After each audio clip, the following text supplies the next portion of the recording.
bộ bụi không kia lê ở hà thâu tu bụi sẽ hà la tu rê bụi bụi anh ấy ở qua sẽ xem mà thâu tí nó ở hà la tu bộ bụi hey she long qua để theo hơi xa anh ấy hà la chỉ qua cha để không tu bụi hey she ni nó để phụ em bờ anh ấy hà la sông xa nó để trong nhà bộ bụi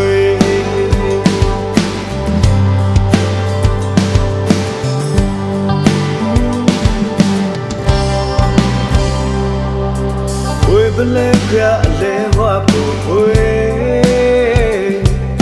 quê qua đã nghe cụ bù bùi vì sẽ hà la tu rê bùi bùi tông kia lê ở hà thâu bù bùi anh đi nơi áo hoa sẽ dễ mà thâu tí nó ở hà la từ bù bùi long thoát để theo hơi xa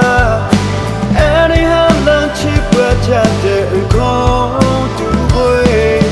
hey hey đi nó để phụ em bờ anh ấy ham lần sông xa nó để trong nhà bộ bụi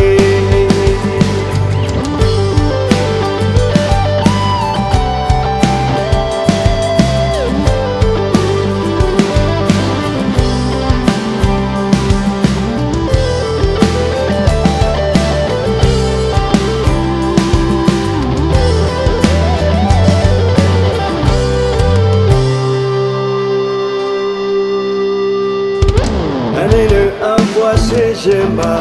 thâu tí nó ở hà la từ bộ bụi